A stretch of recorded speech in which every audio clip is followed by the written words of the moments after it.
بسم اللہ الرحمن الرحیم۔ محمد صلی اللہ علیہ وسلم کس پھل کو بہت پسند فرماتے تھے اور سحری میں اس کا استعمال انتہائی فائدہ مند قرار دیا۔ کھجور ایسا بابرکت اور لذیذ پھل ہے۔ کھجور میں بے پناہ توانائی پہنچتا ہے۔ رمضان المبارک میں افطار کے وقت کھجور کا استعمال اس کے افادیت کا منہ بولتا ثبوت ہے۔ دن بھر بھوکا پیاسا رہنے سے جسم میں توانائی کم ہو جاتی ہے۔ طبی ماہرین افطار کے ساتھ ساتھ سحری میں بھی کھجور کے استعمال کو سود مند قرار دیتے ہیں۔ حضور اکرم صلی اللہ علیہ وسلم نے کھجور پھل کو بے حد پسند فرمایا ہے۔ آپ صلی اللہ علیہ وسلم اسی ہی سے روزہ افطار کرنے کو پسند فرماتے۔ آپ صلی اللہ علیہ وسلم نے فرمایا، کھجور میں ہر بیماری کی شفا موجود ہے۔ مسلمانوں روزہ کھجور کے ساتھ ہی افطار کرنے کو ترجیح دیتے ہیں کیونکہ یہ ہمارے پیارے نبی کا پسندیدہ پھل اور سنت ہے۔ کھجور رمضان المبارک میں استعمال ہونے والا سب سے پسندیدہ پھل ہے۔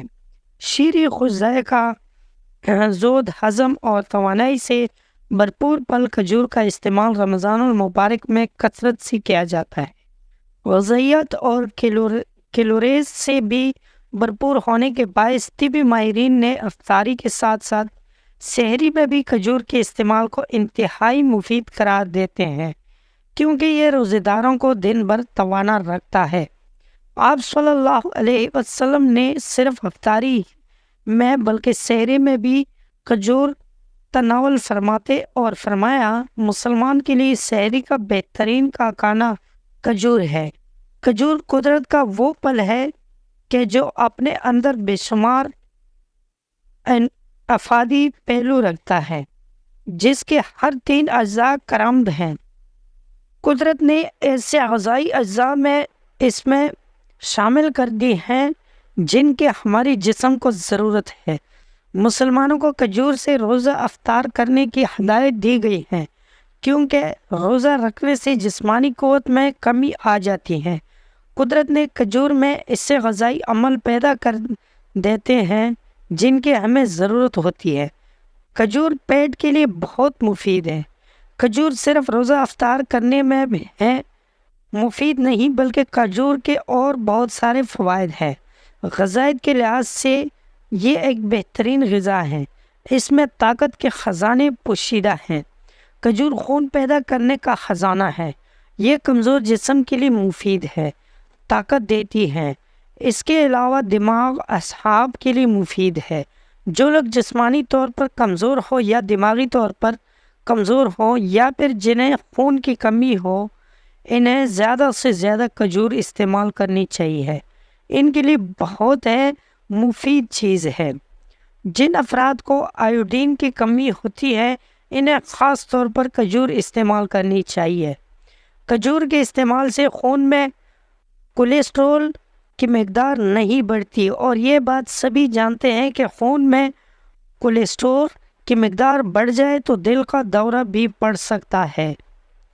پس کھجور ایک مکمل غذا ہے جس میں غذائیت بھی ہے۔ ڈاکٹر فائزہ رشید، غذائی ماہر ڈاکٹر خرم اکرم کمسن ڈاکٹرز کا کہنا ہے کہ سحر و افطار میں دودھ یا جوس کے ساتھ کھجور کا استعمال جہاں دل کو قوت فراہم کرتا ہے تو وہیں انسانی معدے کی کارکردگی میں بھی بہتری آتی ہے، لیکن شرط ہے کہ استعمال مناسب مقدار میں ہو۔ کھجور انسان کو طاقتور اور مضبوط بناتی ہے۔ کھجور کھانے سے انسان دل کی بیماریوں سے محفوظ رہتا ہے۔ کھجور سے خون بھی بڑھتا ہے اور رنگت بھی سرخ و سفید ہو جاتی ہے۔ اس کی گٹلی آنتوں کے لیے بے حد مفید ہے۔ اس کے علاوہ کھجور جسمانی کمزوری کو بھی دور کرتی ہے۔ اس میں وٹامن اے، نشاستہ، کیلشیم، فولاد اور فاسفورس ہوتا ہے۔ قرآن مجید میں اس کا ذکر 20 سے زائد بار ملتا ہے۔ آپ صلی اللہ علیہ وآلہ وسلم نے فرمایا، جس گھر میں کھجوریں نہ ہو وہ گھر ایسا ہے جس میں کھانا نہ ہو۔ لہٰذا اس انمول اور منفرد پھل کا استعمال ہماری صحت کا بھی ضامن ہے۔ دوستوں آپ کو آج کی ویڈیو کیسی لگی؟ امید ہے کہ ویڈیو پسند آئی ہوگی۔ اگر ویڈیو پسند آئی ہو تو ویڈیو کو لائک کر لیں، کمنٹ میں اپنے رائے کا اظہار ضرور کر لینا اور چینل کو سبسکرائب کرنا مت بھولیں۔ ملتے ہیں اگلے ویڈیو میں، تب تک کے لیے اللہ حافظ۔